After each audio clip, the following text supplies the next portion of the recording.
कर्ज क्या होता है? लोन। रिस्क का मतलब ये नहीं कि लोन पे लोन लिए जाओ, लोन पे लोन लिए जाओ। कैलकुलेटेड रिस्क होता है, फार साइटेड होते हैं, दूर तक देखते हैं, सक्सेस को विजुलाइज कर पाते हैं। वॉल्ट डिज्नी ने, उसका मिक्की माउस डोनाल्ड डक बढ़िया चल रहा था। वॉल्ट डिज्नी का नाम सुना आपने?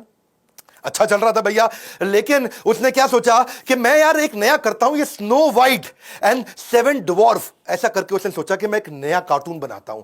ऐसा technique colour fully animated feature length film उस समय में पहले कभी नहीं बनाई गई थी। सबने बोला अरे तेरा मिक्की माउस ठीक चल रहा है, तेरा डोनाल्ड डक ठीक चल रहा है, काहे पंगा लिए जा रहा है, बस कर बैठ जाइए पे आराम से। वो लगाओ अपने मेहनत करने में, पैसे कम पड़ गए उसको, सिचुएशन खराब। और जो है डिज्नी लेकिन लगा रहा, वॉल्ट डिज्नी लगा रहा, भैया बना दूंगा बना दूंगा बना दूंगा। दुनिया भर में ट्रैवल करके आया, पैसे मांगे लोगों से, कोई उसको पैसा भी नहीं दे रहा। हालत भी खराब हो गई उसकी। उसकी बीवी ने, उसके भाई ने मना किया, अरे बस कर बैठ जा, तेरा मिक्की माउस तो ठीक चल रहा है, बैठ आराम से। वो माना नहीं, बहुत मेहनत किया। जब पैसा कहीं नहीं मिला तो मकान उसने अपना गिरवी रखा, तब जाकर के पैसा लेके आया।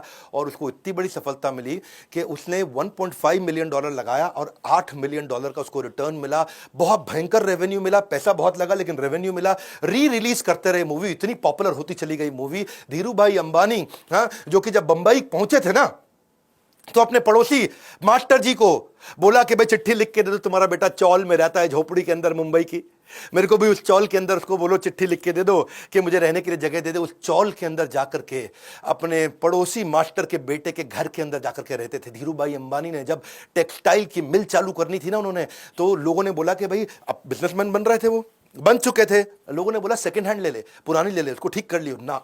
बोले करूंगा तो नंबर 1 काम करूंगा। रिस्क लिया और आज पूरी दुनिया जानती है। वो क्या कहते थे, मैं बेस्ट करता हूं, सबसे एडवांस टेक्नोलॉजी के साथ काम करता हूं। इलॉन मस्क, उसने भी कई रिस्क लिए। इलॉन मस्क तो रिस्क का राजा है जी, उससे ज्यादा रिस्क कौन लिया?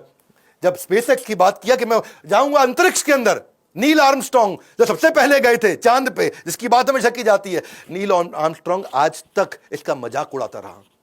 आज तक इसकी निंदा करी उसने, ये बेकार है, नहीं कर पाएगा, नहीं कर पाएगा, क्योंकि वो कहता था कि कमर्शियल स्पेस फ्लाइट जो वो डेवलप कर रहा है, वो हमेशा उसके अगेंस्ट है नील आर्मस्ट्रांग। इनका कई लोगों ने मनोबल तोड़ा, लेकिन फिर भी इन्होंने रिस्क लिया। और वो तो बोलते थे कि नील आर्मस्ट्रांग आप तो मेरे गुरु हैं, आकर के देखोगे ना कि मेहनत कितनी कर रहे हैं कि आप भी कन्विंस हो जाओगे। 2008 के दौरान ना इनके पास केवल $40 मिलियन बचे थे और 2 सबसे ज़्यादा डिफिकल्ट प्रोजेक्ट थे इनके, एक था स्पेसएक्स, एक था टेस्ला। दोनों बहुत रिस्की थे और केवल $40 मिलियन बचे थे।